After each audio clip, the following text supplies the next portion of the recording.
భైరవి యాతన అనేది విన్నాను అనమాట. అంటే మరణించే 40 సెకండ్ల ముందు భైరవ యాతన అనేది వస్తూ ఉంటుంది అని అంటారు. ఆ 40 సెకండ్లు కనుక మనం గ్రహించినట్టయితే మనం నరకానికి కానీ ఆ యాతన నుంచి విముక్తి కానీ కలుగుతుంది అని అంటారు. అంటే ఏంటి అసలు ఈ భైరవ? కాశీలో మరణం కావాలని అందరూ కోరుకుంటారు, మోక్షం కలుగుతుందని. అందులో ఈ క్రిస్టియన్స్ కానీ ముస్లింలు కూడా జ్ఞానం కలిగిన వాళ్ళు కాశీలోనే మరణం కోరుకుంటూ ఉంటారు. అక్కడ ఉండే వాళ్ళకి అభేదం ఉండదు. అక్కడ ఉన్న వాళ్ళకి ఇంకా ఆచార వ్యవహారాలు ఉండవు, ఎటువంటి పుణ్యం పురుషార్థం ఏముండదు, వాళ్ళకి మోక్షమే. బయట నుంచి వచ్చిన వాళ్ళు కానీ మళ్ళాంటి వాళ్ళు కానీ చాలామంది కూడా అక్కడికి వెళ్ళి వయసు అయిపోగానే కొన్ని రోజులు అక్కడ ఉండి మరణం సంభవించాక కాశీ క్షేత్రం యొక్క గొప్పతనం ఏంటి అంటే ఈ ప్రపంచంలో అన్ని దేశాలు కూడా ప్రళయంలో మునిగిపోతాయి.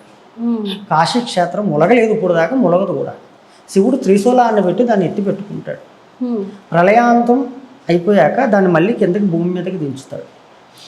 అంటే ఇప్పుడు మీరు చూస్తున్న కాశీలో ప్రతి వస్తువు కూడా అతి ప్రాచీనమైనది. సత్యయుగం, త్రేతాయుగం, ద్వాపరయుగం నుంచి ఉన్న క్షేత్రం అది. ఈ యుగాలు మళ్ళీ వస్తే కాశీ అలాగే ఉంటుంది, మళ్ళీ కలియుగం వస్తుంది మళ్ళీ అలాగే ఉంటుంది, మళ్ళీ త్రేతాయుగం వస్తుంది అలాగే ఉంటుంది. అది ఎక్కడికి పోతుంది, మిగతా ప్రపంచం అంతా పోతుంది. అలాంటి కాశీ క్షేత్రంలో కాలభైరవుడు సన్నిధిలో కాలభైరవుడు ఇందాక ఏమనుకున్నాం, మోక్షాన్ని ప్రసాదిస్తాడు అనుకున్నాం. ఈ భైరవ తాడన అంటే మనిషికి శరీరం, ఆత్మ, సూక్ష్మ శరీరం అనేది ఇంకోటి ఉంటుంది లోపల. అది అంగుష్ట పరిమాణంలో ఉంటుంది. అదేంటి ఆ సూక్ష్మ శరీరమే సర్వ కర్మలకి, సర్వ బాధలకి, మనిషికి కావలసిన ప్రారంధ కర్మలకి మూల కారణం. అది కోరికలకి. అంటే నాకు అది కావాలి, ఇది కావాలి, ఆ ఆస్తులు కావాలి, ఇలా అయిపోవాలి, ఈ దేశానికి ప్రధానమంత్రి అయిపోవాలి, సమస్త కోరికల చేత పరిగెట్టించి కష్టాల పాలు చేసేది ఆ సూక్ష్మ శరీరం. సూక్ష్మ శరీరానికి మరణం లేదు. ఈ శరీరాన్ని వదిలిపెడుతుంది, ఇంకో శరీరాల్లోకి వెళ్ళిపోతుంది అది.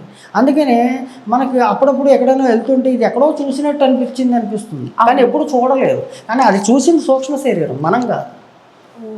అర్థమైంది?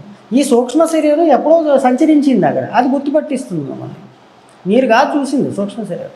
ఈ సూక్ష్మ శరీరం ఎప్పుడైతే కాశీలో మరణిస్తాడో వాడికి భైరవుడు ఇచ్చిన వరం ఏంటంటే ఆ సూక్ష్మ శరీరాన్ని పట్టుకుని తాడన చేస్తాడు. అంటే కర్మను మొత్తం జాడిస్తాడు. అర్థమైందా? జాడించి మోక్షానికి పంపిస్తాడు. అందుకే ఇంకా కాశీలో పునర్జననం ఉండదు, మరణం ఉండదు. ఇంక వాడికి ఒకసారి పుట్టడం అనేది ఉండదు. ఇంకా పునరపు జననం, పునరపు మరణం కాశీలో ఉండదు, మోక్షమే. అందుకే తండోపతండాలుగా చాలామంది రిటైర్మెంట్ అయిపోగానే కాశీలో ఒక రూమ్ తీసుకుంటారు, కొన్ని డబ్బులు వాడికి ఇస్తాడు. నేను చనిపోతే మా పిల్లలకి తెలియజేయను, వస్తే ఓకే, లేకపోతే కర్మకాండాలు చేసేయని డబ్బులు ఇచ్చుకుని అక్కడే ఉండిపోతారు. ఆ విశ్వనాథుడిని, కాలభైరవుడిని, అమ్మవారిని దర్శనం చేసుకుని గంగలో స్నానం చేసుకుంటూ కాలక్షేపం చేసేస్తూ ఉంటారు. ఒక ముస్లిం విద్వాంసుడు, పేరు ఎందుకు చెప్పడం, ఆయన తన ఆస్తి వీళ్ళనామాలో రాశాడట, నాకు మణికంఠ ఘాట్లో దహన సంస్కారాలు హిందూ సంప్రదాయంలో చేస్తేనే మీకు ఆస్తులన్నీ దక్కుతాయని. ఆయన పద్మవిభూషణ్ తీసుకున్నాడు. ఆయన అలాగే చేశారు వాళ్ళు, వాళ్ళ సాంప్రదాయం కాకపోయినా. అంచేత కాశీకి ఉన్న ప్రాముఖ్యత తెలిసిన వాళ్ళు అలా చేస్తూ ఉంటారు. భైరవ తాడంతో ఆ శరీరం, సూక్ష్మ శరీరం మోక్షానికి వెళ్ళిపోతుంది. ఓకే. అయితే ఇప్పుడు కాశీలోనే అందరూ మరణించరు, వాళ్ళు ఖచ్చితంగా ఇది దాటే వెళ్ళాలి. అసలు ఎందుకని దానికి అంత భయపడతారు భైరవి యాతనకి? భైరవ యాతన అనే భయపడడం ఏం లేదు. తనకి ఉన్న కర్మలన్నీ నాశనం చేసేవాడు. ఆ సూక్ష్మ శరీరం చాలా బాధలు పడుతుంది. అంటే ఎలా ఉంటుందంటే అమ్మా, ఒక 3 జన్మల పాటు నువ్వు కర్మ అనుభవించాల్సిన స్టోరేజ్ ఉందనుకోండి. ఆ 3 కర్మలనే 40 నిమిషాల్లో తీర్చేస్తాడు. అంత నరక యాతన పడతాం ఆ 40 నిమిషాల్లో. నరకంలో మనం ఎప్పటి వరకు ఆ కర్మ తీరే వరకు ఎన్నో యుగాల పాటు మనం నరకంలో ఉండాలి. కానీ ఈ 40 నిమిషాల్లోనే నరకాన్ని చూపించేస్తాడు ఆయన. మీరు ఒక 30 సంవత్సరాలు యమలోకంలో మీరు చేసిన కర్మను అనుభవించాలనుకోండి, ఈ 40 నిమిషాల్లోనే 30 సంవత్సరాల యొక్క కర్మని తాడం చేసేస్తాడు ఆయన. ఆ బాధ తట్టుకోలేడు, ఎక్కువైపోతుంది కదా ప్రజలు, తట్టుకోలేడు. అందుకని భైరవ యాతన అంటూ ఉంటారు. అంటే అన్ని శిక్షల కంటే కూడా గరుడ పురాణంలో చెప్తూ ఉంటారు, ఈ భైరవ యాతన అనుభవించేటప్పుడు జీవుడు బాధపడతాడు, నేను ఎందుకు అప్పుడు ఈ పని చేశాను. నువ్వు స్లోగా అనుభవించే బాధల కన్నా మీరు ఒకేసారి అనుభవిస్తే ఎక్కువ తీవ్రత ఉంటుంది కదా, కష్టం ఎక్కువ ఉంటుంది కదా, బాధ ఎక్కువగా ఉంటుంది. కానీ 40 నిమిషాల్లో ఎన్నో జన్మల కర్మని మనం తీసేసుకోవచ్చు. అయితే ఇప్పుడు ఏం చేస్తున్నా ఆ 40 నిమిషాల కోసం ప్రిపేర్ అయ్యి గుర్తు పెట్టుకొని మెలగాలి. తెలియని వాళ్ళు 40 నిమిషాల్లోనే మాకు మోక్షం కావాలనుకుని కాశీ క్షేత్రంలోనే వాసించడం, భైరవోపాసన చేసుకోవడం, భైరవ సాధన చేసుకోవడం చేస్తూ ఉంటారు. అయితే మణికర్ణికా ఘాట్ గురించి ఇందాక మీరు మాట్లాడారు కదా, ఏ సాధన చేసే వాళ్ళైనా కూడా మణికర్ణికా ఘాట్కి వెళ్ళి సాధన చేస్తూ ఉంటారు, ఎక్కువగా కాలభైరవుడు సాధన చేసేవాళ్ళు. అక్కడ మీ అనుభవాలు ఏంటి గురువుగారు? అలాగే అంత ప్రత్యేకత ఎందుకని ఆ మణికర్ణికా ఘాట్?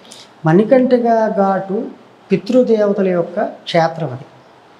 అక్కడ రుద్రుడు సంచరిస్తూ ఉంటాడు, పరమేశ్వరుడు ఆ మణికంఠికా ఘాట్లోనే ఉంటాడు.